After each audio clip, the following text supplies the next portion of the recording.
Hi friends, அனைவருக்கும் வணக்கம்.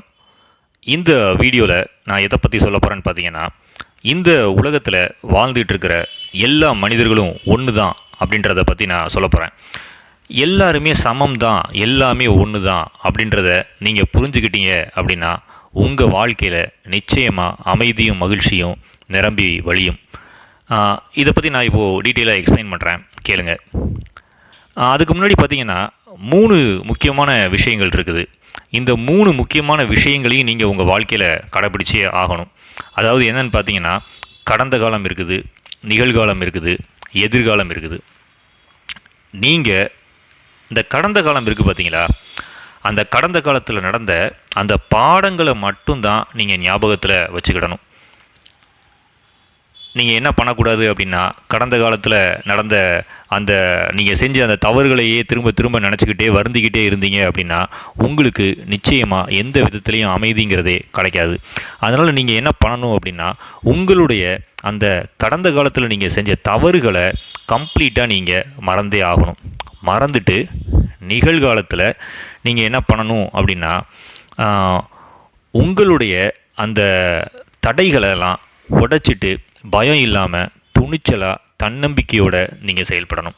So நீங்கள் செய்ய வேண்டியது, கடந்த காலத்தை ஃபஸ்ட்டு பார்த்தீங்கன்னா மறந்தே ஆகணும். அதில் உள்ள பாடங்களை மட்டும் எடுத்துக்கோங்க. நிகழ்காலத்தை பொறுத்த வரைக்கும் நீங்கள் என்ன செய்யணும் அப்படின்னா, இறைவன்கிறவர் உங்களுக்குள்ளே தான் இருக்கார் அப்படின்றத புரிஞ்சுட்டு நிகழ்காலத்தில் இருக்கிற உங்களுடைய தடைகளை எல்லாம் உடைச்சிட்டு பயம் இல்லாமல் தன்னம்பிக்கையோட துணிச்சலாக நீங்கள் நிச்சயமாக இருந்தே ஆகணும். 3வது பார்த்தீங்கன்னா எதிர்காலம். இந்த எதிர்காலத்தை பற்றி நீங்கள் எப்போ பார்த்தாலும் பயந்துக்கிட்டே சிந்திச்சுக்கிட்டே இருந்தீங்கன்னா உங்களுடைய லைஃப் வந்து ஹாப்பியாக என்றைக்குமே அமையாது. எதிர்காலம் அப்படின்னு ஒன்று உங்களுக்கு இருந்துச்சுன்னா அது நல்லதாகவே நடக்கும் அப்படிங்கிற ஒரு எண்ணத்தை உங்கள் மைண்டில் இப்போவே பதிச்சுக்கோங்க. எல்லாம் நல்லதாகவே நடக்கும். என்னுடைய எதிர்காலம், என்னுடைய நாளை நல்லா தான் இருக்கும், நான் நல்லா தான் இருப்பேன் அப்படின்ற ஒரு சிந்தனையை நீங்கள் எப்போவுமே நீங்கள் வச்சுக்கோங்க. இப்படி இருந்தீங்க அப்படின்னா நிச்சயமாக உங்கள் வாழ்க்கையில் மன நிம்மதி நிரம்பி இருக்கும். சரி, இப்போ நான் வந்து உங்களுக்கு அந்த ஃபஸ்ட்டு இன்ட்ரொடக்ஷனில் நான் சொன்னேன். என்ன சொன்னேன் அப்படின்னா, எல்லாருமே ஒன்று தாங்கிறத நீங்கள் புரிஞ்சுக்கிடணும் அப்படின்னு சொல்லி. இந்த உலகத்தில் பார்த்தீங்கன்னா பல மனிதர்கள் இருக்கிறாங்க. கோடிக்கணக்கான மனிதர்கள் இந்த உலகத்தில், கோடானு கோடி மனிதர்கள் வாழ்ந்துக்கிட்டு இருக்காங்க. இதில் இப்போ தற்காலிக மனிதர்களுடைய நிலைமை என்னன்னு பார்த்தீங்கன்னா, எல்லாருடைய மைண்டும் ஃபில்டு வித் கமர்ஷியல், அதாவது பொருளாதார ரீதியாக மட்டும்தான் நம்ம வந்து பல மனிதர்கள் இந்த உலகத்தில் வாழ்ந்துக்கிட்டு இருக்காங்க. எப்போ பார்த்தாலும் அவங்களுடைய சிந்தனை பார்த்திங்கன்னா பணத்தை நோக்கி மட்டும்தான் இருக்குது. வெறும் 1% பீப்புள் மட்டும்தான் என்ன பண்ணுறாங்க அப்படின்னா கொஞ்சம் வித்தியாசமாக இருக்கிறாங்க. அவங்க இந்த வாழ்க்கையில் பணம் மட்டும்தான் வாழ்க்கை அப்படின்ற அந்த எண்ணத்தை விட்டுட்டு பணத்தை தவிர பல நல்ல விஷயங்களும் இருக்குது அப்படின்னு நினச்சிக்கிட்டு வாழ்கிற மனிதர்கள் பார்த்திங்கன்னா ரொம்ப கம்மியாக தான் இந்த உலகத்தில் இருக்கிறாங்க இப்போதைக்கு. இப்படிப்பட்ட இந்த வாழ்க்கை சூழ்நிலைகளில் இந்த மனிதர்களாலேயே மனிதர்களுக்கு பல தொல்லைகள் ஏற்பட்டுக்கிட்டு தான் இருக்குது. அதாவது பழைய பாட்டு கூட உண்டு, மனுஷனை மனுஷன் சாப்பிடுறாண்டா அருமை தம்பி, இது மாறுவது எப்போ அப்படின்னு சொல்லி ஒரு பாட்டு உண்டு. மனுஷன் சாப்பிட்றது அப்படின்னா என்னன்னு பார்த்தீங்கன்னா, இப்போது இந்த உலகத்தில் மனுஷன் வந்து என்ன பண்ணுறான்னா அடிமைப்படுத்தி வச்சுருக்கிறான். நம்மளுடைய சமூகமும் அப்படி தான் இருக்குது.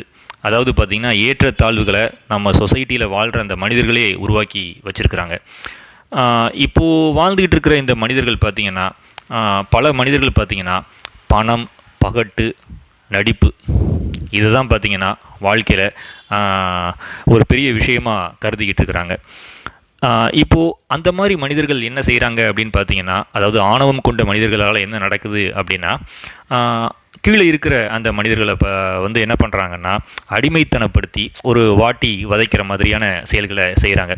இதனால் கீழே இருக்கிற அந்த மனிதர்கள் பார்த்திங்கன்னா ரொம்ப வாழ்க்கையில் வந்து ஒரு துன்புறுத்துதலுக்கு ஆளாகி ரொம்ப கஷ்டப்படுறாங்க. ஸோ இந்த மாதிரி மனிதர்கள்ட்ட இருந்து, அதாவது நம்மளை அடிமைப்படுத்துகிற அந்த மனிதர்கள்ட்ட இருந்து நம்மளால் என்ன செய்ய முடியாது அப்படின்னா, ஃபுல்லாக வந்து அவங்கள எதிர்த்து போராட முடியாது.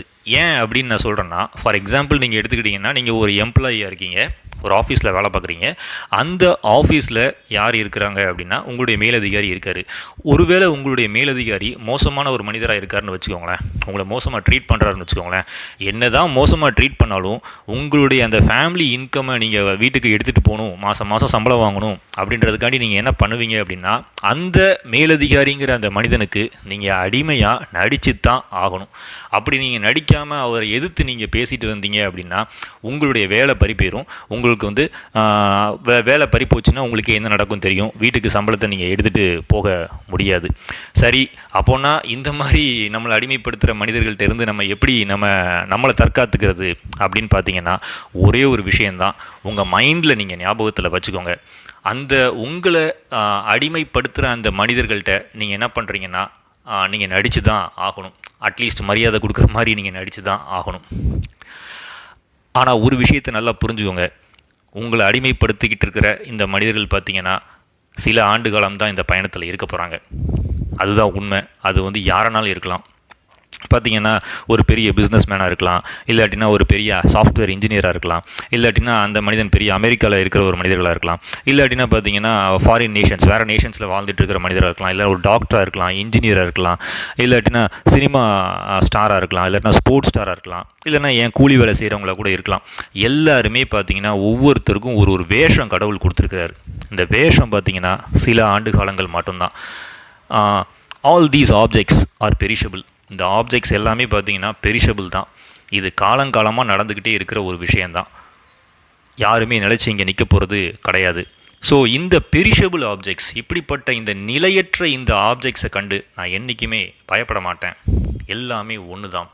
முடிசூடு மன்னனாயினும் ஏழை மானிடனாயினும் தீயினால் சுட்டபின் கிடைப்பது ஒரு பிடி சாம்பலே அப்படின்ற இந்த எண்ணத்தை நீங்கள் உங்கள் மைண்டில் வச்சுக்கிட்டீங்க அப்படின்னா உங்களுக்கு எப்போவுமே எந்த ஒரு மனிதனை கண்டும் உங்களுக்கு எந்தவித அச்சமும் வராது. அவனுடைய அந்த பணத்தை கண்டோ, இல்லை பதவியை கண்டோ, இல்லை உங்களுக்கு மேலே இருக்கிற உங்களை அடிமைப்படுத்திட்டு இருக்கிற அந்த மனிதர்களை கண்டோ உங்களுக்கு ஒரு துளி கூட அச்சம் வராது.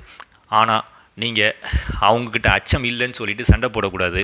ஒரு ஆஃபீஸுக்கு போகிறீங்க அப்படின்னா மேலதிகாரிகள்கிட்ட நீங்கள் நடித்து தான் ஆகணும், நீங்கள் வேலை பார்த்து தான் ஆகணும். ஆனால் உங்கள் மனசுக்குள்ளே இந்த எண்ணத்தை எப்போவுமே ஓட விடுங்க.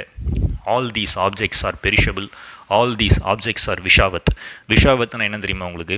இது எல்லாமே அழிந்து போகக்கூடிய ஒரு பொருட்கள் தான். சில ஆண்டுகால வேடத்தை தான் கடவுள் வந்து கொடுத்துருக்கான் ஒவ்வொருத்தருக்கும். அப்படின்றத நீங்கள் புரிஞ்சுக்கிட்டீங்க அப்படின்னா நிச்சயமாக உங்களுடைய வாழ்க்கையில் நீங்கள் என்றைக்கும் அமைதியாகவும் ஆனந்தமாகவும் சந்தோஷமாகவும் தன்னம்பிக்கையோடையும் துணிச்சலாகவும் இந்த பயணத்தை நீங்கள் வாழ முடியும். ஸோ நல்லா மைண்டில் ஒன்று புரிஞ்சுக்கோங்க, எல்லாம் ஒன்றே, எல்லாம் சமமே. அகம் பிரம்மாஷ்மி. அகம் பிரம்மாஷ்மின்னா என்னென்னு உங்களுக்கு தெரியுமா? நானே இறைவனாக இருக்கின்றேன். அப்படின்னா இறைவன் இல்லையான்னு கேட்குறீங்களா? அப்படி இல்லை. இறைவன் எல்லா இடத்துலையுமே இருக்கிறாரு. உங்களுக்குள்ளேயும் உயிரென இருக்கிறான் இறைவன். அதுக்கு பேர் தான் அகம் பிரம்மாஷ்மி. நானே இறைவனாக இருக்கின்றேன். கடவுளே உங்களுக்குள்ளே உயிராக இருக்கிறதுனால நீங்களும் ஒரு இறைவன் தான். உங்களை காப்பாற்றிக்கிற இறைவன் தாங்கிறத நீங்கள் புரிஞ்சுக்கிட்டீங்க அப்படின்னா உங்கள் வாழ்க்கை என்றைக்குமே நிம்மதியாகவும் சந்தோஷமாகவும் ஆனந்தமாகவும் அமையும். மேலும் அடுத்த ஒரு வீடியோவில் நான் நல்ல ஒரு பதிவோடு வந்து உங்களை சந்திக்கிறேன். அது வரைக்கும் உங்களிடமிருந்து விடைபெறுவது பிரகாஷ். நன்றி, வணக்கம். சேனலை வந்து சப்ஸ்கிரைப் பண்ணாமல் இருந்தீங்கன்னா சப்ஸ்கிரைப் பண்ணிடுங்க. ஆல்சோ பெல் பட்டனையும் கிளிக் பண்ணிடுங்க.